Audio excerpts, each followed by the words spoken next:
two gases circulate in the atmosphere, and of course their importance, that is the different types of organisms that actually use them.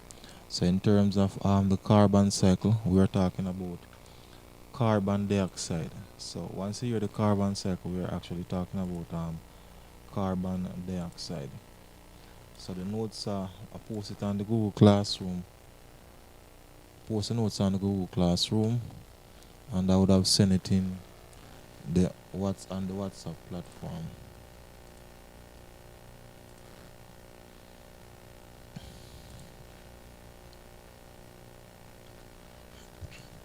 Right. So in terms of the carbon cycle, the image that you're seeing, that of course represent what is known as the carbon cycle. So as for the first pointer, the carbon cycle explains the circulation of carbon compounds between the living and the non-living world. Now, what this means is that things that are considered not to be living, they have to do with the carbon cycle. Now, as for carbon dioxide, persons should be wondering what is the purpose or which organism use carbon dioxide. Now, plants during the process of photosynthesis, which of course is the process by which plants make their own food, they normally use carbon dioxide as one of the raw material or one of the raw products. Now, if you look at the notes or the diagram that represent the photosynthesis, then you will realize that that is there clearly saying that plants actually use carbon dioxide as a waste material. So we are now going to study the movement or the circulation of this carbon dioxide. So yes, we would have just established that plants use carbon dioxide to make food. Now, in terms of different ways by which carbon dioxide is produced, that is what we need to look at. Which once human being or any other animal breathe out, that is exhale, then some amount of carbon dioxide is actually in that exhaled air. And that is simply because living organisms produce carbon dioxide. So human being, for example, while our body cells are releasing energy, our body cells also release what is known as carbon dioxide. So we produce carbon dioxide. And this carbon dioxide that our body cells produce, it need to get out of the human body as fast as possible, and that is simply because if it is allowed to build up or stay too long in the body, then it will become what is known as toxic, or if you want to say poisonous. That means that it can cause some harm to the human body. Now, let's say for example you light some garbage, you light the stove, you light the wood fire, you light coal to jerk some chicken, etc. Once there's any form of burning, then carbon dioxide is produced as a gas. Once there is any form of combustion, so combustion is actually burning, whether it is something plastic or something of wood that is burning, or if it is some form of fuel in terms of gas, that is also considered to be combustion. So once you start a motor vehicle, combustion is taking place, and that is simply because the engine of the vehicle is actually burning the fuel or burning the gas that would be in the vehicle. So that give off carbon dioxide to the atmosphere. So the second pointer, carbon dioxide dissolve in water, hence sea, lakes are reservoir for carbon dioxide. So what they are saying is that once this gas come into contact with water, then it's gonna actually dissolve in the water. That simply means that the water will trap the carbon dioxide. So what they are saying that in any water body, like for example river, gully, lake, and of course seas, then they are saying that there's carbon dioxide in the water, because they are saying that it actually dissolves in water, and dissolve in water basically mean that of course it will actually be trapped in the water. So so the so a body of water is basically like a storage area for carbon dioxide. So if I should ask you to give me or state some reservoir of carbon dioxide or where it is stored, then I can actually give me any water body, whether it be sea, lakes, river, and of course gully. Alright, the next aspect of the topic, removal of carbon dioxide from the atmosphere. So the atmosphere is basically the air around us. So now we're going to look at how is carbon dioxide removed from your environment. How is it taken out of the atmosphere and why? Now looking at the diagram, you're seeing carbon dioxide in the atmosphere and the amount of carbon dioxide that is in the air most time would be 0.03%, so that is less than 1% in terms of how much carbon dioxide is circulating within your environment. Now, looking at the image, you will see this blue line to the left coming from where you have carbon dioxide in the atmosphere, and it is going towards what is known as photosynthesis, and then you're seeing the arrow pointing on plants. So what this is saying is that photosynthesis is a process by which carbon dioxide is removed from the atmosphere. So they are saying that carbon dioxide is removed from the atmosphere by photosynthesis, which of course take place in plant, because photosynthesis is actually the process by which plants make their own food, and in that process plants need to get carbon dioxide from the atmosphere. So if I should ask you how is carbon dioxide removed from the atmosphere, then you can tell me that it is the process by photosynthesis. So photosynthesis that take place in plants, of course, remove carbon dioxide from the atmosphere. So once the plants would have taken the carbon dioxide from the atmosphere, then plants will use this gas to, of course, in that process of them making their own food. Now, human being, yes, we will breathe in carbon dioxide, but it is of no use to us, meaning that our body don't need the carbon dioxide. Our body don't use carbon dioxide. It is just that once it is in our environment, then we're gonna breathe it in, and that is simply because only inside of the body there are mechanisms that can separate the carbon dioxide from the oxygen. So that's why we basically just breathe in everything that is within our environment in terms of gas.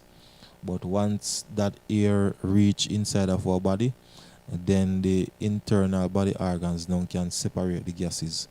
But we cannot specialize or say, all right, we're only going to breathe in oxygen and don't breathe in any carbon dioxide. No.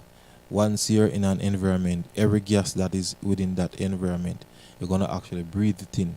It is whenever those gases go inside the body, then the respiratory system will try to separate those gases. So the process by which carbon dioxide is removed from the atmosphere, it is by that process which is photosynthesis, which take place in plant. So the second point I'm saying that plant use the carbon dioxide to make food, or if you want to say to make nutrients. So that's the only reason why plants take in carbon dioxide, so that they can use it to make nutrients.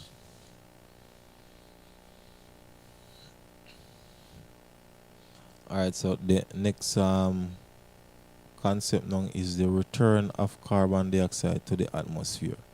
So now we're going to look at different ways by which carbon dioxide actually return to the atmosphere. So it normally return whenever plants respire, and when you look at the diagram, you're seeing respiration by plants, respiration by herbivores, carnivores, and decay by microorganisms. Yes, of course, respiration is taking place. So once now, if you remember the notes for characteristics of living things, you will realize that one characteristic was respiration, and the meaning or the definition for respiration is basically the process by which organisms or the cells of organisms release energy.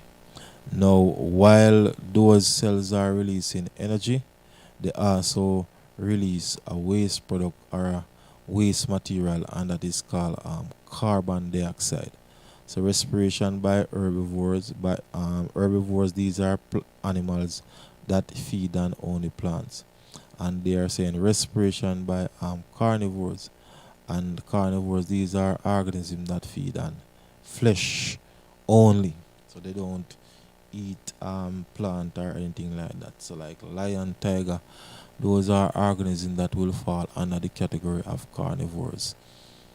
So in a nutshell, we have respiration by plants, respiration by animal, and respiration by microorganism, and combustion. So those are all the ways by which um, carbon is returned to the atmosphere.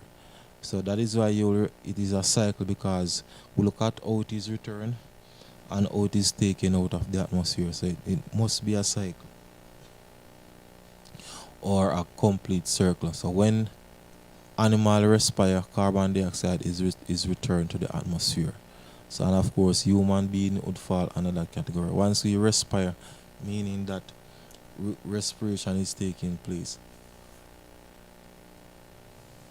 then it will produce the carbon dioxide and release it to the atmosphere once we actually breathe out. Um, Decomposition of dead organism, and that is on the diagram there we are seeing decay by microorganisms.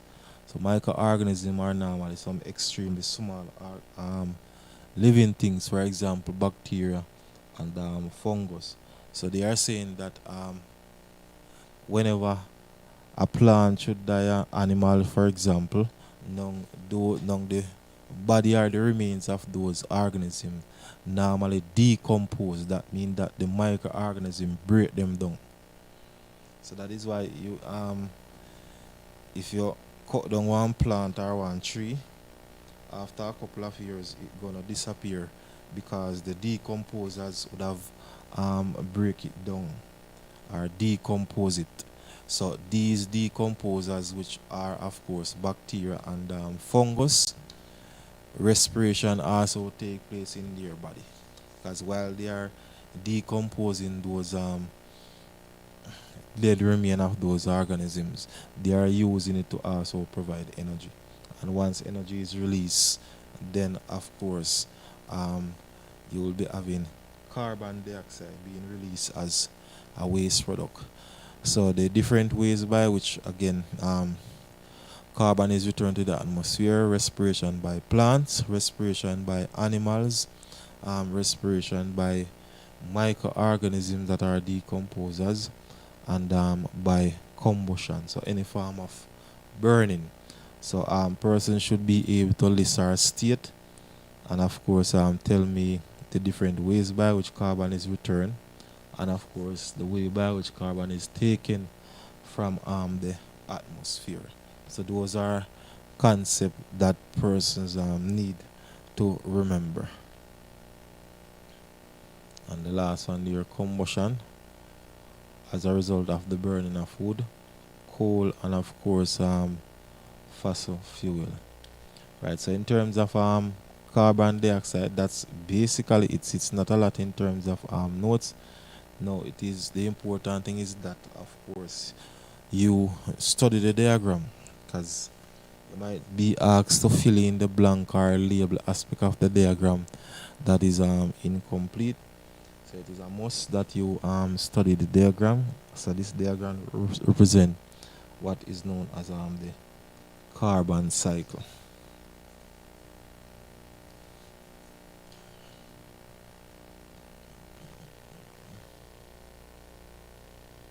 Nitrogen.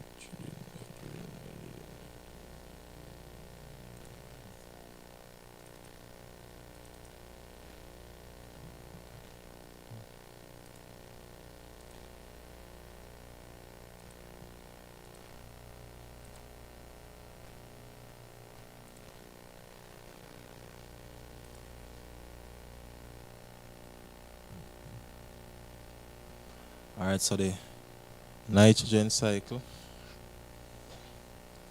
This is the other cycle. So we were talking about the nitrogen gas now. A while ago we were talking about carbon dioxide. So this time we are talking about nitrogen. So of course plants also need this gas or need nitrogen, and that is to make nutrient, and the nutrient that nitrogen help to make is protein.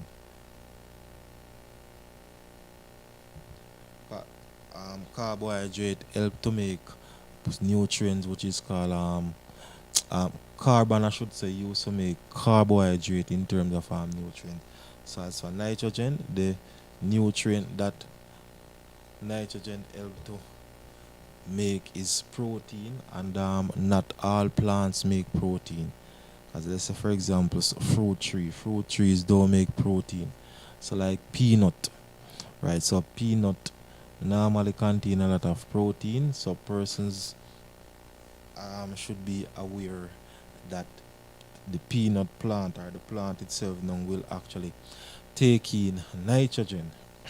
So when we look at nitrogen cycle now, as for the nitrogen cycle, it's a bit more complicated than the carbon cycle, and that is simply because nitrogen have different formats.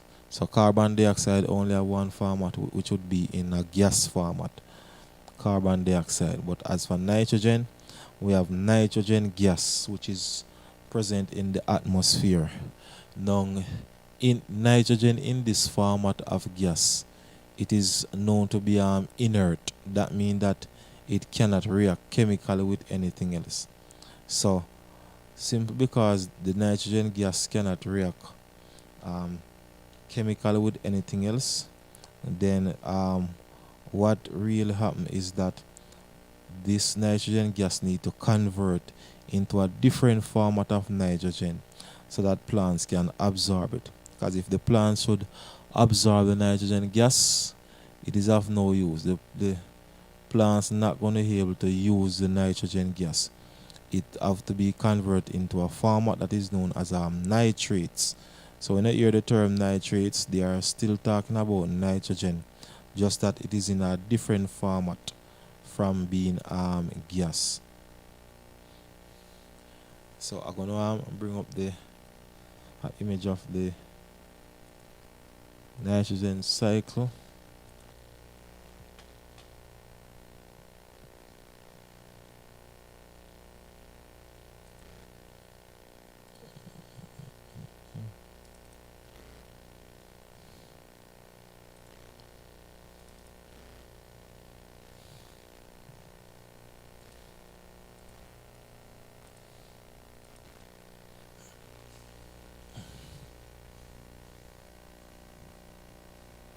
Right, so this is an image of the nitrogen cycle. So in terms of its design, you will realize that it's a bit more complicated than the carbon cycle. So in terms of the carbon cycle, we would have started at the reservoir where we said that it is 0.03% of the air that is carbon dioxide. So as for nitrogen now, it is 79%. It is in the note. So 79% of the air around you is nitrogen gas. So let's start at the box at the top there that you see labeling reservoir of nitrogen in atmosphere, are in the air around us. So that's where they are saying that the nitrogen is stored. So we're going to look at the lines individually.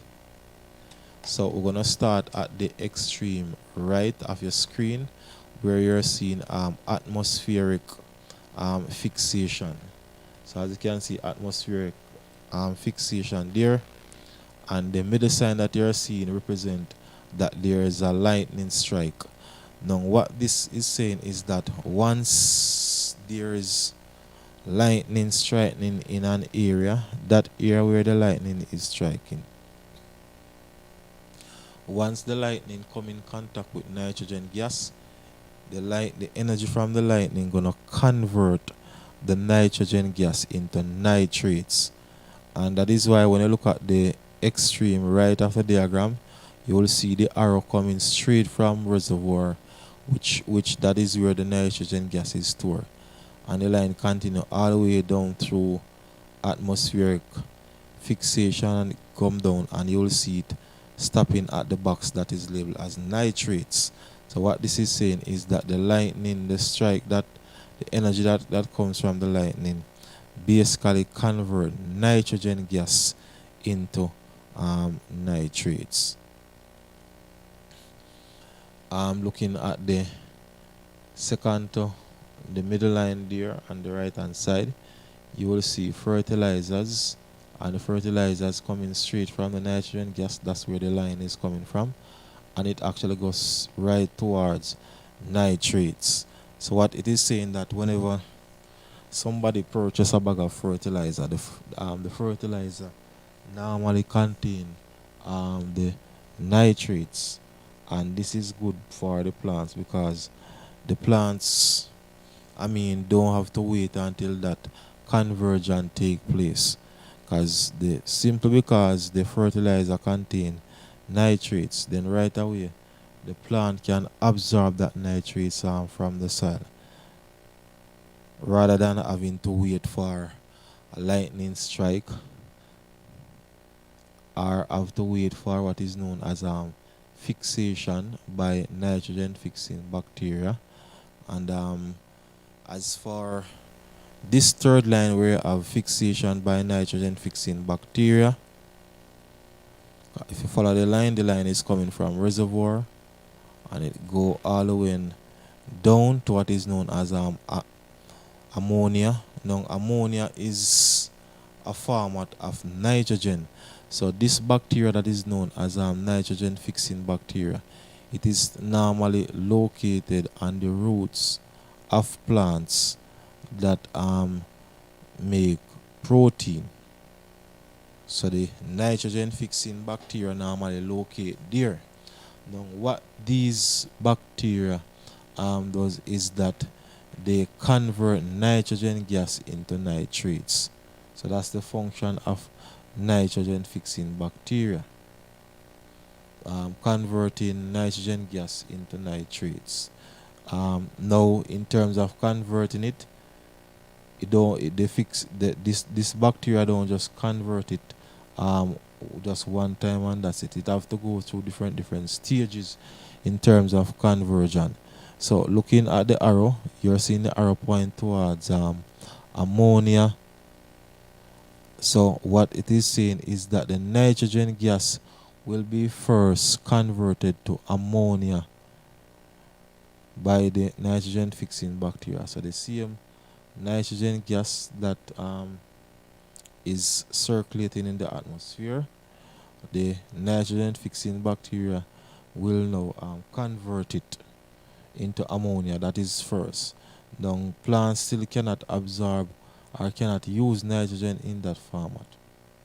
So what will happen is that the same nitrogen fixing bacteria now going to convert ammonia to a next form of nitrogen that is known as nitrites. So this is nitrites, nitrites. So nitrites, it is a form of course, nitrogen. It is just that plants still cannot use nitrogen in that format. So finally, the same nitrogen fixing bacteria now gonna convert nitrites to nitrates. And once it convert it, then fine, plants can now absorb it because all the conversions would have taken place. Now, looking at these two boxes, plant matter and animal waste. Now, once you have some animal waste or the remainder of some plants, on the soil or just below the surface of the soil, then the same decomposers now going to convert the animal waste and the plant waste into nitrates. But again, in terms of converting it, it's not just going to convert it straight from the from the animal waste to nitrates. It's still gonna go through the process, same process, convert it to ammonia, then convert it to nitrites, and then finally convert it to nitrates. So nitrates now in the soil, it is now ready to be absorbed by the plants. So that is why you're seeing the arrow coming from nitrates and it is going towards the plant. So all it is saying is that plants will now absorb nitrogen in this format, which is nitrates. So once the plants absorb the nitrates, then plants can now use that nitrates to manufacture or make its protein. Now the last line on the diagram that we need to look at, as you can see, it is coming from nitrates and it labeled denitrifying bacteria, and the arrow gone right to the reservoir. What it is saying is that inside the soil there are some bacteria that are called denitrifying bacteria. As you realize, this one said denitrifying bacteria. So denitrify means it a go reverse one process. So remember that the nitrogen fixing bacteria was the one that convert nitrogen gas into nitrates. Now this bacteria gonna do the total opposite. The denitrifying bacteria normally convert nitrogen gas, normally convert nitrates to nitrogen gas and send it back to the atmosphere. So, and this is negative because we normally said that denitrifying bacteria basically undo the good that the nitrogen fixing bacteria would have done. So if you is a farmer who plant a lot of peanut, for example, which means that at any given moment there should be some nitrates in the soil so that the peanut plants can use it to make the protein. Now if there's denitrifying bacteria in the soil, it will basically rob these plants of nitrates simply because they will be converting the nitrates back into nitrogen gas and send it to the atmosphere. So it is negative in the fact that due to the fact that plants don't use nitrogen gas in that format. It need to use it in the format of nitrates.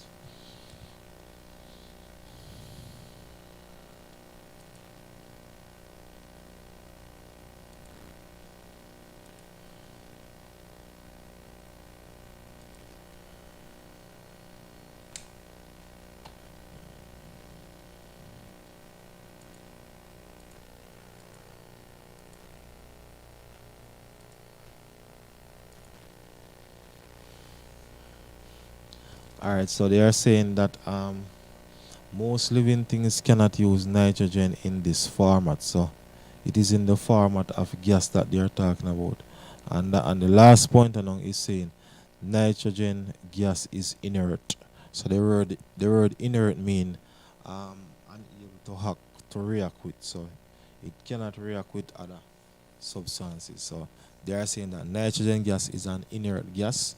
So not being able to react will simply mean that if it is breathed into the human body or if plants should take it in the format of gas, then it can cause the plant not to be able to produce protein because gas is not the format that animal need or human being, for example, would need.